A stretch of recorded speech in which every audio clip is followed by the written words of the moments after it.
يا رسول الله الصلاة والسلام عليك يا رسول الله الصلاة والسلام عليك يا حبيب الله الصلاة والسلام عليك يا حبيب الله الصلاة والسلام عليك يا نور الله الصلاة والسلام عليك يا نور الله وعلى آلك وعلى آلك وأصحابك وأصحابك يا شفيعنا يا شفيعنا يوم الجزاء صلى الله تعالى عليك وسلم صلى الله تعالى عليك وسلم. أعوذ بالله من الشيطان الرجيم بسم الله الرحمن الرحيم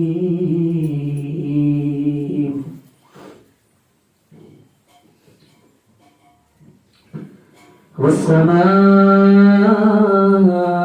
بنيناها بأيد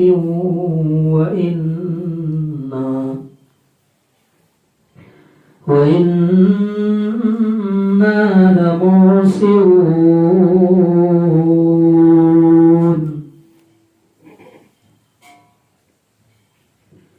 والأرض فرشناها فنعم الماهدون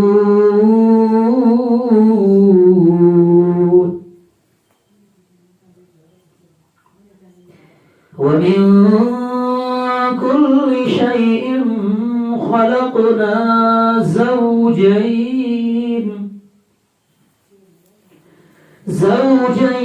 لعلكم تذكرون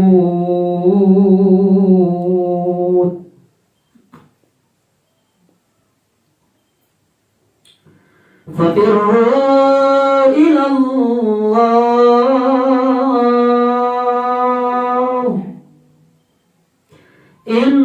إني لكم منه نذير مبين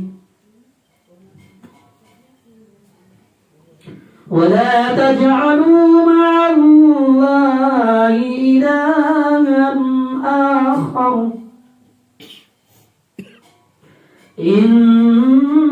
إني لكم منه نذير مبين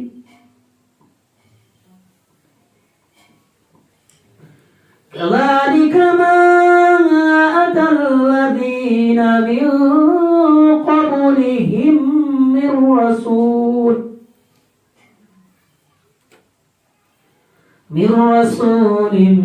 إلا قالوا ساحر أو مجنون آمنت بالله صدق الله العظيم. السلام عليكم ورحمة الله وبركاته. السلام عليكم ورحمة الله وبركاته.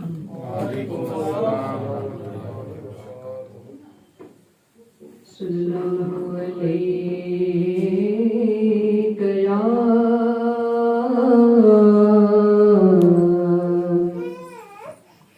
يا رسول الله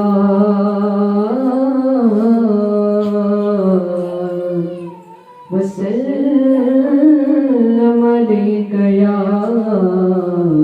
حبيب الله صلى الله عليك يا رسول الله وسلم عليك يا حبيب الله.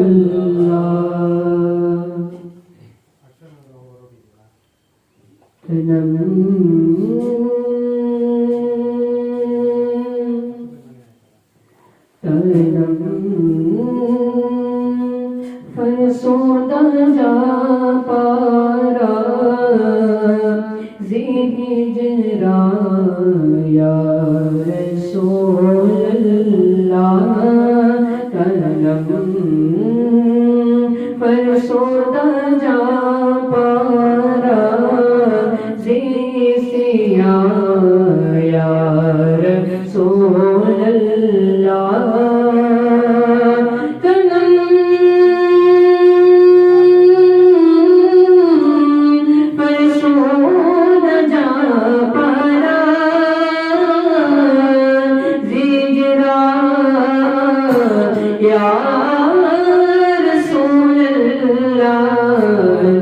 دیلم پس مردہ آوارا دیلم پس مردہ آوارا زیسیا یا رسول اللہ دیلم پس مردہ آوارا زیسیا یا رسول اللہ تنم پر سوتا جا پارا زیجرا یا رسول اللہ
کوئی دنیا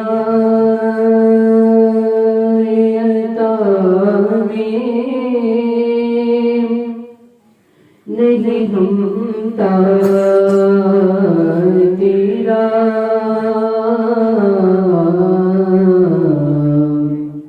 وہ جو حاتم کو میسر نظارہ تیرا کہیں اٹھے دیکھ کی بخشش میں رتبہ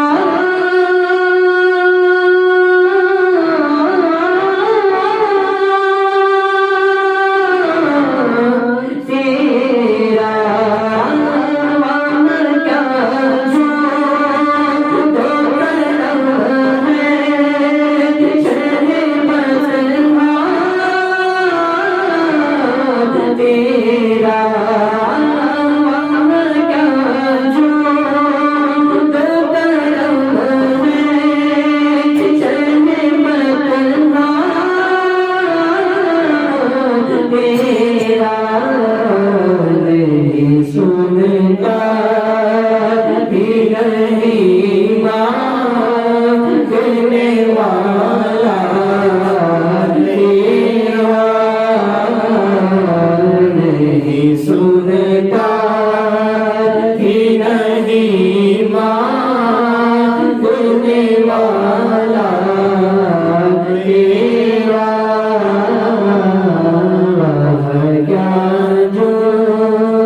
سے سودا گلابی اشارہ تیرا ہم سے سودا گلابی اشارہ تیرا کیا جود و کرم ہے شہ بدہا تیرا نہیں سنتا ہی نہیں مانگنے والا تیرا تیری سرکار میں لاتا ہے رضا سے وہ شفیع تیری سرکار میں لاتا ہے رضا سے وہ شفیع تیری سرکار میں لاتا ہے رضا سے وہ شفیع جو میرا غوث ہے اور لاڈلا بیٹا تیرا جو میرا غوث ہے اور لاڈلا بیٹا تیرا واہ کیا کرم ہے شہ بدہا تیرا نہیں سنتا ہی نہیں مانگنے والا تیرا مجھ پہ بھی چشم کرم ہے میرے آقا کرنا مجھ پہ بھی چشم کرم ہے میرے آقا کرنا مجھ پہ بھی چشم کرم مجھ پہ بھی چشم کرم ہے میرے آقا کرنا مجھ پہ بھی چشم کرم ہے میرے آقا کرنا عبد میرا بھی ہے من کا تقاضا کرنا عبد میرا بھی ہے من کا تقاضا کرنا مجھ پہ بھی چشم کرم اے میرے آقا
السلام علیکم ورحمۃ اللہ تعالی وبرکاتہ.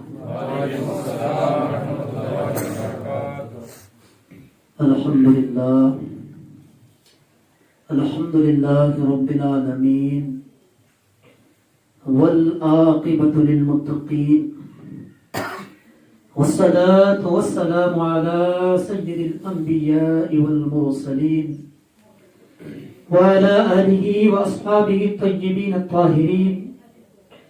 اما بعد فاعوذ باللہ من الشیطان الرجیم. بسم اللہ الرحمن الرحیم. یا ایہا الذین آمنوا توبوا الی اللہ توبۃ نصوحا. صدق اللہ العظیم وصدق رسولہ النبی الامین المتین المبین الکریم. ونحن على ذلك لمن الشاهدين والشاكرين والحمد لله رب العالمین. بادۂ توحید کے متوالوں، شمع رسالت کے پروانوں، غوث و خواجہ اور رضا کے چاہنے والوں، اولیاء امت کے جانبداروں، آئیے کچھ عرض کرنے سے پہلے آقا نامدار، مدینے کے تاجدار، ہم غریبوں کے غم گسار، ارواحنا فدا جناب محمد رسول اللہ صلی اللہ تعالی علیہ وسلم کی مقدس بارگاہ میں میں جس انداز میں درود مبارکہ پڑھوں، آپ بھی میرے ساتھ مل کر پڑھیں. الصلاة والسلام علیک یا رسول اللہ. الصلاة والسلام علیک یا رسول اللہ. الصلاة والسلام علیک یا حبیب اللہ. الصلاة والسلام علیک یا حبیب اللہ. الصلاة والسلام علیک یا نور اللہ. الصلاة والسلام علیک یا نور اللہ. وعلى آلک وصحابک یا شفیعنا یوم الجزاء. جزاکم اللہ خیرا. کام وہ لے لیجئے تم کو جو راضی کرے. یا رسول اللہ صلی اللہ تعالی علیہ وسلم، کام وہ لے لیجئے تم کو جو راضی کرے. ٹھیک ہو نام رضا تم پہ کروڑوں درود. میرے پیارے آقا علیہ الصلوۃ والتسلیم کی پیارے دیوانوں، کچھ ہفتے پہلے میں نے توبہ کے حوالے سے کچھ باتیں عرض کیا تھا، تو کچھ باتیں باقی رہ گئی تھی، تو میں نے سوچا کہ آج توبہ کے حوالے سے ہی آپ حضرات کے سامنے کچھ باتیں پیش کیا جائے. تو اس سے پہلے کچھ تمہیدی باتیں. میرے پیارے آقا علیہ الصلوۃ والتسلیم کے پیارے دیوانوں، اللہ تبارک و تعالی نے انسانوں کے اندر ایک بھولنے کی صفت عطا کی. یہ بھولنے کی صفت اگر ہمیں عطا نہ کی ہوتی تو ہر انسان آج خوش نہیں رہ سکتا، کیونکہ انسانوں کے اوپر کبھی کبھی غموں کا پہاڑ آ جاتا ہے. وہ جس بیٹے سے بے پناہ محبت کرتا ہے، وہ جس ماں سے بے پناہ محبت کرتا ہے، وہ جس باپ سے بے پناہ محبت کرتا ہے، اس باپ کا، اس ماں کا، اور کبھی کبھی اس بیٹے کا اس کے سامنے سے جنازہ اٹھتا ہے، اس کا انتقال ہو جاتا ہے، یا اسی طریقے سے اور بھی کچھ غموں کا سامنا کرنا پڑتا ہے. تو اللہ تبارک و تعالی نے ہمارے اندر، انسانوں کے اندر اگر بھولنے کی صفت نہ دیتی تو انسان ہمیشہ ہمیشہ مغموم ہی رہتا، وہ خوش نہیں ہو پاتا.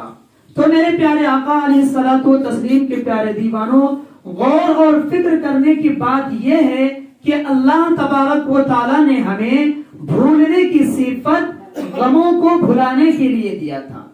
یہ بھولنے کی صفت جیسی نعمت ہمیں غموں کو بھلانے کے لیے دیا تھا، لیکن آج ہم اور آپ اس بھولنے کی صفت کو اللہ کی عبادت کو ہی بھلا دیا ہے. آج ہم نمازوں سے غافل ہو گئے ہیں، اللہ اور اس کے رسول کے فرامین سے ہی دور ہو گئے ہیں. تو میرے پیارے آقا علیہ الصلوۃ والتسلیم کے پیارے دیوانوں، یہ بھولنے کی صفت صرف اور صرف غموں کو بھلانے کے لیے عطا کیا تھا، اللہ اور اس کے رسول کے فرامین کو نہیں. تو اگر ہم میں سے جو بھی اللہ اور اس کے رسول کے فرامین کو فوقیت نہیں دے رہا ہے، نماز کی پابندی نہیں کر رہے ہیں، یا دیگر دینی کاموں میں دلچسپی نہیں ہے، دل لگاؤ نہیں ہے، تو میرے پیارے آقا علیہ الصلوۃ والتسلیم کے پیارے دیوانوں، دینی کاموں میں دل لگائیں اور دینی کاموں کو بھولنے نہ دیں، اس کو یاد رکھیں. اللہ نے عقل و شعور بھی عطا کیا ہے. میرے پیارے آقا علیہ الصلوۃ والتسلیم کے پیارے دیوانوں، میں آپ کو ایک بزرگ کا واقعہ سناؤں. ایسے بزرگ کہ جو غوث پاک رضی اللہ تعالیٰ عنہ کے پیروں کے پیر ہیں، جو خواجہ غریب نواز رضی اللہ تعالیٰ عنہ کے پیروں کے پیر. ایک نوجوان کا واقعہ. وہ نوجوان اتنا خوش نصیب ہے کہ وہ مدینہ منورہ میں پیدا ہوئے، اور جب نوجوانی کے دہلیز میں پہنچے، نوجوانی کی دہلیز پر وہ نوجوان جب پہنچے تو اپنا آبائی وطن بصرہ پہنچے. بصرہ جب آئے تو نوجوان کسی کام کی غرض سے وہ نوجوان بازار جاتے ہیں. جب بازار جاتے ہیں تو ان کی نظر ایک خوبصورت لڑکی کے اوپر پڑ جاتا ہے. غور سے سنیے گا.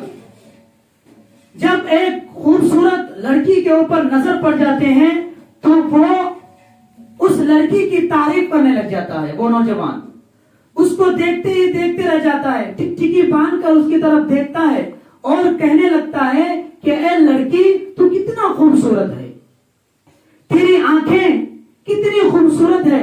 اس طریقے سے وہ تعریف کرتا جاتا ہے. اس لڑکی کو غصہ آتا ہے. وہ آج کل کی لڑکیاں نہیں تھی، وہ آج کل کی بیٹیاں نہیں تھی، سیریل دیکھ کر پلنے والی نہیں تھی، ناچ اور گانے دیکھ کر پلنے والی نہیں تھی. وہ شریعت مصطفیٰ صلی اللہ علیہ وسلم کی پابند کی بیٹی تھی. وہ ایسی بیٹی تھی جنہیں نعت مصطفیٰ سنایا جاتا تھا، جنہیں حضور اکرم صلی اللہ علیہ وسلم کی باتیں ان کی مائیں ان کو سنایا کرتی تھی. تو اس بیٹی کو غصہ آ گیا. وہ بیٹی کہنے لگے، جوان تو کیا دیکھ رہا ہے؟ وہ جوان نے کہا کہ تمہاری آنکھیں کتنی خوبصورت ہے، تم کس قدر حسین و جمیل ہو، اتنا سننا تھا. کہ وہ لڑکی کہنے لگا، رک میں ابھی تجھے بتاتی ہوں. وہ لڑکی اتنا کہہ کر کے چلی جاتی ہے. تھوڑی دیر بعد ایک پردہ پوش خاتون، ایک بوڑھی خاتون ایک تشت لے کر کے آ رہی ہے اور اس نوجوان کے پاس آ کر کہتی ہے، جوان کیا تو اسی لڑکی کو تک رہا ہے؟ کیا تو اسی لڑکی کا انتظار کر رہا ہے جس لڑکی کی تو تعریف کر رہا تھا، جس لڑکی کی حسن کی تو تعریف کر رہا تھا؟ اس نوجوان نے کہا، ہاں میں اسی کو تک رہا ہوں، میں اسی کا انتظار کر رہا ہوں. وہ بوڑھی عورت، وہ بوڑھی خاتون کہتی ہے کہ اس لڑکی نے تجھے ایک تحفہ بھیجا ہے. یہ نوجوان خوش ہو جاتا ہے، خوشی میں مچل جاتا ہے کہ میرا نشانہ صحیح جگہ پہ لگا ہے. میں نے تو صرف تعریف کیا اور اس نے مجھے تحفہ ہی بھیج دیا. تشت میں سجا کر کے انہوں نے مجھے تحفہ ہی بھیج دیا. بہت ہی خوش ہوتا ہے اور تشت کو اپنے ہاتھ میں لے لیتے ہیں. اور تشت کو ہاتھ میں لینے کے بعد جب تشت سے کپڑا کو ہٹاتے ہیں تو دیکھتے ہی دیکھتے رہ جاتے ہیں. آنکھ پھٹی کی پھٹی رہ جاتی ہے اور پیر کے نیچے سے زمین گھسک جاتی ہے. کیوں؟ اس لیے کہ اس تخت میں کچھ اور نہیں بلکہ دو کٹی ہوئی آنکھ رکھی ہوئی تھی. اللہ اکبر. اور اس میں ایک رکا رکھا ہوا تھا. اس رکے میں لکھا ہوا تھا، اے جوان جس آنکھ کی تو تعریف کر رہا تھا، جس میری خوبصورت آنکھ نے تجھے فتنے میں گرفتار کیا، میں اس آنکھ کو اب دوبارہ میں اس آنکھ سے دیکھنا نہیں چاہتا، اس آنکھ کو میں رکھنا نہیں چاہتی، لے جس آنکھ کی تو تعریف کر رہا تھا اس آنکھ کو میں نے تیرے حوالے کر دیا، اب تو مجھے بھول جا اور ایک اچھی زندگی گزار، دینی زندگی گزار، اللہ اور اس کے رسول سے ڈر، میں نے تجھے آنکھ عطا کر دیا۔ اللہ اکبر۔ یہ جوان رونے لگا، پھر پلانے لگا، گرانے لگا اور روتے روتے گھر جاتا ہے اور پوری رات اللہ کی بارگاہ میں توبہ و استغفار کرتا ہے کہ اللہ مجھ سے کیا خطا ہو گئی، مجھ سے کتنا بڑا گناہ ہو گیا کہ میری وجہ سے ایک لڑکی کی آنکھیں چلی گئی۔ اب رو رہا ہے، اللہ کی بارگاہ میں سچی توبہ کر رہا ہے، پوری رات رونے میں گزار دیا۔ اس کے بعد جب صبح ہوتا ہے تو اندر سے ضمیر آواز دیتا ہے کہ اے جوان، تو نے تو اللہ کی بارگاہ میں توبہ کی ہے، جس لڑکی کی تو نے گناہ کیا کیا اس سے معافی مانگا ہے، جا اسے بھی چل کر کے معافی مانگ لے۔ وہ نوجوان جانے لگتا ہے اس کے گھر کی طرف۔ جب اس کے گاؤں جب وہ پہنچتا ہے تو وہاں سے ایک جنازہ اٹھ رہا ہوتا ہے اور اس میں تو بات یہ تھی کہ وہاں پر جو جنازہ تھا وہ سارے کے سارے لوگ جو تھے وہ سارے کے سارے لوگ رو رہے تھے، پورے گاؤں والے رو رہے تھے۔ یہ نوجوان نے سوچا کہ شاید کوئی بڑی ہستی کا انتقال ہو گیا ہوگا، کوئی بڑے پیر کا انتقال ہو گیا ہوگا، کیونکہ اگر گھر کا کسی ایک کا انتقال ہو جاتا ہے تو صرف گھر والے روتے ہیں، گاؤں والے تھوڑے روتے ہیں۔ اس نے سوچا کہ کسی بڑے پیر یا کوئی بڑی ہستی کا انتقال ہو گیا ہے، اس لیے سب رو رہے ہیں، سب کے سب ہو کے آنکھوں میں آنسو ہے۔ اس نے ایک بوڑھے شخص سے پوچھنے لگا کہ اے چچا، کیا یہاں پر کون سی ایسی بڑی ہستی کا انتقال ہو گیا، کون ایسے بڑے آدمیوں کا انتقال ہو گیا جس کی وجہ سے آپ سب لوگ رو رہے ہیں؟ اس نے کہا کہ کسی بڑے آدمی کا انتقال نہیں ہوا ہے، ایک بیٹی کا انتقال ہوا ہے۔ ایک جوان، پتہ نہیں وہ کون تھا، پتہ نہیں وہ کون بے غیرت نوجوان تھا، اسے شرم نہیں آئی کہ وہ نوجوان اس غیرت مند بیٹی کی تعریف کر دی، اس کے حسن کی تعریف کر دی، تو یہ غیرت مند بیٹی اپنے آنکھیں نکال کر کے، اپنی آنکھیں کاٹ کر کے اسے پیش کر دی، اور وہ لڑکی پوری رات درد سے بلبلاتی رہی، چلاتی رہی، اور رات کے آخری حصے میں اس کا انتقال ہو گیا۔ اسی لڑکی کا یہ جنازہ ہے۔ اب جوان سن کر کے اور بھی رونے لگتا ہے، اور بھی پیر کے نیچے سے زمین گھسک گئی کہ یا اللہ، اب تو میری وجہ سے آنکھیں نہیں بلکہ ایک لڑکی کی زندگی چلی گئی، موت ہو گئی۔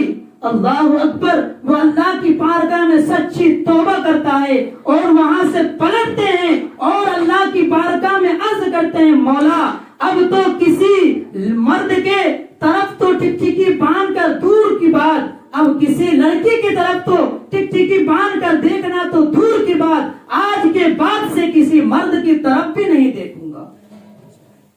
ایسے توبہ کر کے وہ نکل جاتے ہیں، پھر اللہ اور اس کے رسول کو راضی کرنے کے لیے ساری زندگی لگا دیتے ہیں۔ اسی کا نام ہے حضرت حسن بصری رضی اللہ تعالیٰ عنہ۔ کیا ہے؟ حضرت حسن بصری رضی اللہ تعالیٰ عنہ۔ یہ حسن بصری کون ہے؟ یہ حضرت علی رضی اللہ تعالیٰ عنہ کے خلیفہ ہیں، حضور اکرم صلی اللہ علیہ وسلم کے رضائی دودھ کے رضائی بیٹے ہیں، ام سلمہ رضی اللہ تعالیٰ عنہ کا دودھ پیا ہوا، یعنی رضائی بیٹے حضرت امام حسن رضی اللہ تعالیٰ عنہ۔ ان کو یہ مقام، یہ بلند رتبہ کیسے ملا؟ سچی توبہ کی صدقے میں۔ کس چیز کے؟ سچی توبہ۔ تو میرے پیارے آقا علیہ الصلوۃ والتسلیم کے پیارے دیوانوں، اگر کسی سے جانے انجانے میں اگر گناہ ہو کر گئے تو سچی توبہ کریں، اللہ اسے بلند مقام عطا فرمائے گا۔ حضرت حسن بصری رضی اللہ تعالیٰ عنہ بہت بڑے پائے کے اللہ کے ولی تھے، بہت بڑے اللہ والے۔ جب ان کا شادی کا وقت ہوا تو آپ نے رابعہ بصریہ رضی اللہ عنہ کا نام سنا ہوگا. حضرت رابعہ بصریہ رضی اللہ تعالیٰ عنہ کے گھر اپنا نکاح کا پیغام بھیجتے ہیں، یعنی خود جاتے ہیں. ان کے غریب کھٹیا میں خود بخود تشریف لے جاتے ہیں اور پردے کی آڑ میں کہتے ہیں اے رابعہ بصریہ، مجھے وقت کے بڑے بڑے علماء، فقہا اور صلحاء، بڑے بڑے بادشاہ اپنی خوبصورت بیٹی دینے کے لیے تیار ہیں، لیکن میں سب پر تیرے رنگ کے باوجود، تیرے قد کے باوجود میں تجھی کو فوقیت دوں گا. حضرت رابعہ بصریہ کا رنگ تھوڑی سوڑی تھی. اس نے کہا کہ تمام لڑکیوں پر میں فوقیت تجھی کو دوں گا. اس پر میں ایک بات یہ بھی کہنا چاہوں گا نوجوانوں سے کہ خالی صورت مت ڈھونڈیے گا. اگر کسی کا رشتہ نہیں ہوا ہے، رشتہ کرنا ہے تو صورت کی تلاش میں نہ رہیں، سیرت ڈھونڈے. آپ سیرت ڈھونڈیے، خود بخود سیرت مل جائے گا. میرے پیارے آقا علیہ الصلوۃ والتسلیم کے پیارے دیوانوں، تو حضرت حسن بصری رضی اللہ تعالیٰ عنہ پردے کی آڑ میں حضرت رابعہ بصریہ سے کہتے ہیں کہ اے رابعہ بصریہ، کیا تو میرے نکاح کا اس پیغام، نکاح کے اس پیغام کو قبول کرتی ہے؟ رابعہ بصریہ اندر سے آواز دیتی ہے اے حسن، کون ہے جو تیرے نکاح کا انکار کرے؟ لیکن میرے 4 سوال ہیں، اگر اس 4 سوال کے جواب اگر تم دے دو گے اس کے بعد میں سوچوں گی. اللہ اکبر. حضرت حسن بصری رضی اللہ تعالیٰ عنہ دل میں سوچتے ہیں کہ عورت ہے، کیا سوال کر سکتی ہے. انہوں نے کہا کہ ٹھیک ہے، تم اپنا سوال پیش کرو. حضرت رابعہ بصریہ پہلا سوال کرتی ہے حسن، سب سے پہلا سوال میرا یہ ہے کہ تم بتاؤ کہ میں جنتی ہوں یا جہنمی. اللہ اکبر. میں جنتی ہوں یا جہنمی. آج ہم اور آپ تھوڑی عبادت کر کے آرام سے بیٹھے، جنت میں جائیں گے. تھوڑی نماز کیا پڑھ لیے، تھوڑی ذکر و اذکار کیا کر لیے، کرتا پائجامہ ٹوپی کیا پہن لیے، ہم جنت آرام سے بیٹھے، گناہوں کے اوپر گناہ کر رہے ہیں. میرے پیارے آقا علیہ الصلوۃ والتسلیم کے پیارے دیوانوں، ان کا سوچ اور ان کا خوف خدا دیکھیے کس قدر ہے. رابعہ بصریہ اندر سے جواب کا سوال کرتی ہے اے حسن، بتاؤ کیا میں جنتی ہوں یا جہنمی؟ امام حسن خاموش ہیں. حضرت نوح علیہ السلام اولو العزم کا بیٹا جب جہنم میں جا سکتا ہے تو ہمارا آپ کیا ہے؟ خاموش ہیں.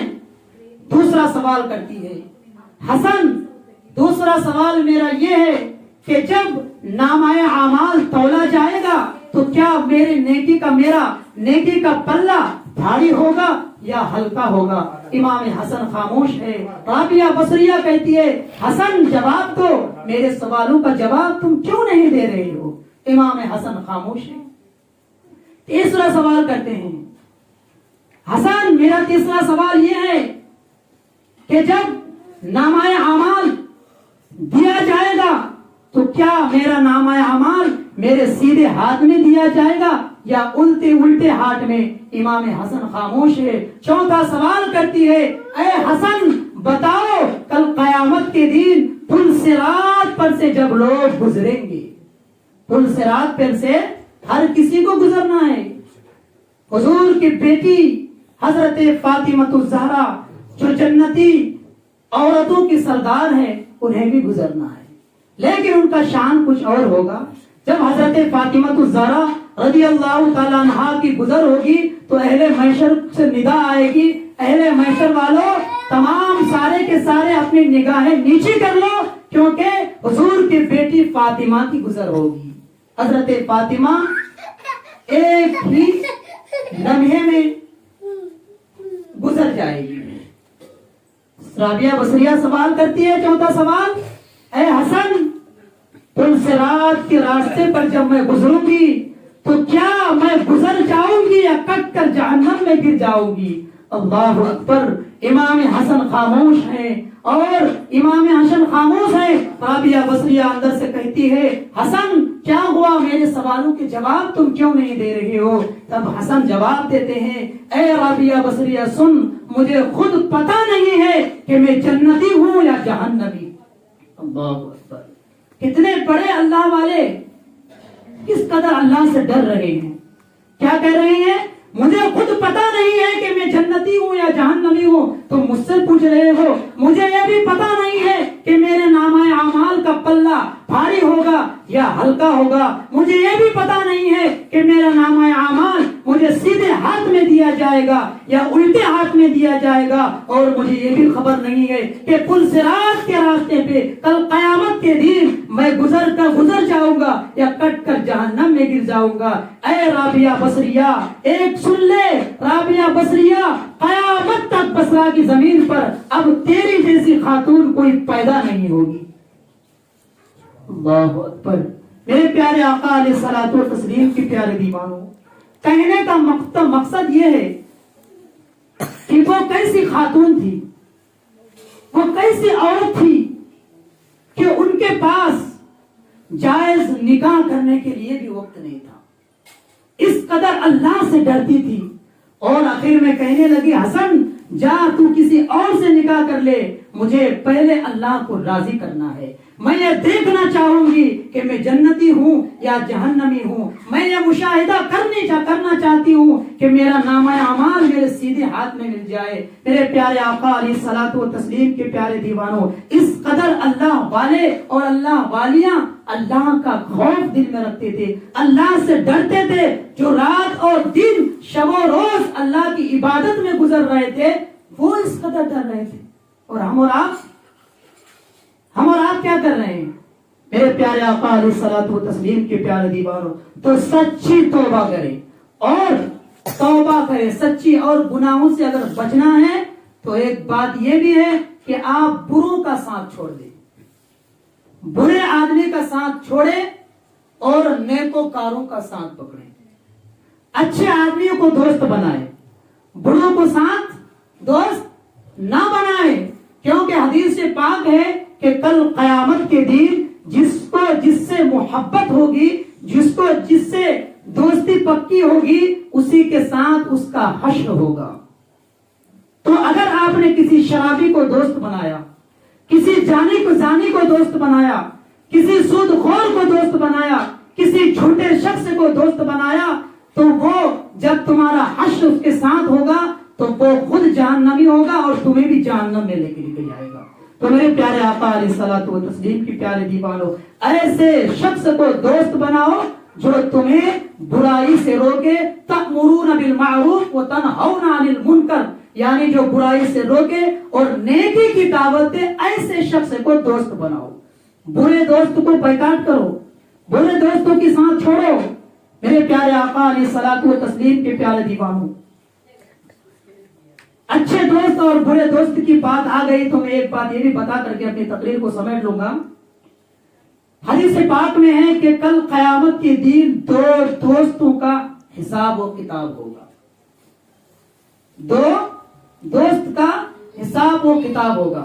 یہ بات ذہن میں رکھیں کہ اچھے آدمی سے دوستی کریں، جو اللہ سے ڈرنے والا ہے، اللہ کا خوف رکھتا ہے، جو دین کی دعوت دیتا ہے، اس کو دوست بنائے۔ الا المتقون، یعنی اللہ سے ڈرنے والوں کو دوست بنائے۔ میرے پیارے آقا علیہ الصلوۃ والتسلیم کے پیارے دیوانوں، تو دو دوست کا حساب و کتاب ہوگا، نامہ اعمال تولا جائے گا۔ ایک دوست بہت ہی نیکوکار ہوگا، اس کا جب نامہ اعمال تولا جائے گا تو اپنے نیکی کی بدولت اس کو جنت کا سرٹیفکیٹ مل جائے گا، جنت کا مژدہ اس کو سنا دیا جائے گا۔ اور دوسرے دوست کا جب نامہ اعمال تولا جائے گا تو وہ بدی کی بدولت، اپنے گناہوں کے بدولت جہنم کا حقدار ہو جائے گا۔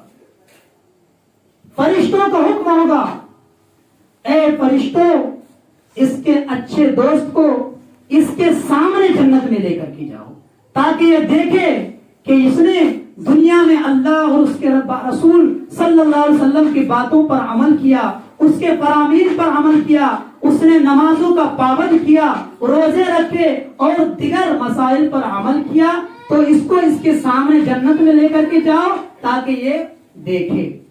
اب حکم ہوگا فرشتوں کو، اب اس اچھے دوست کو جنت کی طرف لے کر کے جایا جائے گا۔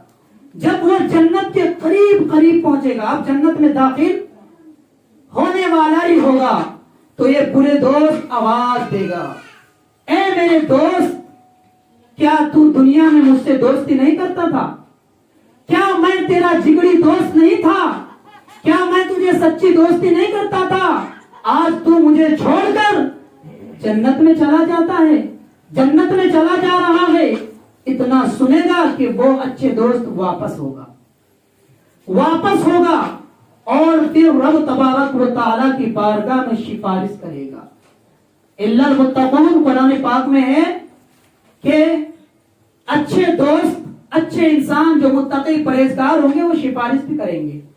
تو وہ دوست کہے گا، اے پروردگار، اگر یہ میرا دوست اپنے گناہوں کی بدولت جہنم میں اگر یہ جا رہا ہے تو میں بھی جنت میں نہیں جاؤں گا، میں بھی اگر تو اسے میرے ساتھ جنت میں نہیں بھیجتا ہے تو میں بھی اس کے ساتھ جہنم میں جا رہا ہوں۔ اللہ تبارک و تعالیٰ کی طرف سے ندا آئے گی، اے فرشتوں، یہ میرا نیکوکار بندہ، میرا فرما بردار بندہ جو دنیا میں مجھے دیکھ کر ڈرتا تھا، میرا خوف رکھتا تھا، میری عبادتیں کرتا تھا، دین کی دعوت دیتا تھا، جو میری غیرت کو گوارا نہیں ہو رہا ہے، میں یہ نہیں چاہتا کہ میرا بندہ جہنم میں چلا جائے، تو جاؤ اس کے دوست کو بھی اور اس کو بھی، دونوں کو جنت میں لے کر کے چلے جاؤ۔ میرے پیارے آقا علیہ الصلوۃ والتسلیم کی پیارے دیوان، تو آپ نے دیکھا برے دوست کہاں لے کر کے جائیں گے؟ جہنم میں لے کر کے جائیں گے۔ اور اسی جگہ اگر آپ نے اچھے آدمیوں کی صحبت اختیار کیا، اچھے لوگوں سے دوستی کیا، تو انشاءاللہ وہ دوست کل قیامت کے دن ہمیں جنت میں لے کر کے جائے گا۔ تو میرے پیارے آقا علیہ الصلوۃ والتسلیم کے پیارے دیوانوں، میرے نوجوان ساتھیوں اور عزیز بچوں، ایسے شخص سے دوستی نہ کرو جو تمہیں نمازوں سے روک رہا ہے، جو تمہیں دین سے روک رہا ہے، جنہیں کوئی پتہ نہیں، دین کی قدر نہیں، دین کے حالات سے نہ واقف ہو کر اپنی زندگی گمراہی میں گزار رہا ہے۔ ایسے دوست کو دوست مت بناؤ، ایسوں کو دوست بناؤ جو دین کی دعوت دیتا ہے، جو برائیوں سے منع کرتا ہے اور نیکی کی دعوت دیتا ہے۔ میں یہیں پر اپنے گفتگو کو سمیٹ کر ختم کرنا چاہوں گا۔ اللہ تبارک و تعالیٰ کی بارگاہ میں دعا ہے کہ اللہ تبارک و تعالیٰ ہم سب کی توبہ و استغفار کو اپنے بارگاہ میں قبول عطا فرمائے اور ہم سب کو ایک اچھی زندگی بسر کرنے کی توفیق عطا فرمائے۔ کہنے سننے میں اگر کسی قسم کی غلطی، کوتاہی، لغزش، بھول چوک، بے ادبی، گستاخی ہو گئے تو مولا اپنے فضل سے معاف عطا فرمائے۔ استغفر اللہ استغفر اللہ استغفر اللہ ربی من کل ذنب واتوب الیہ۔ السلام علیکم ورحمۃ اللہ وبرکاتہ۔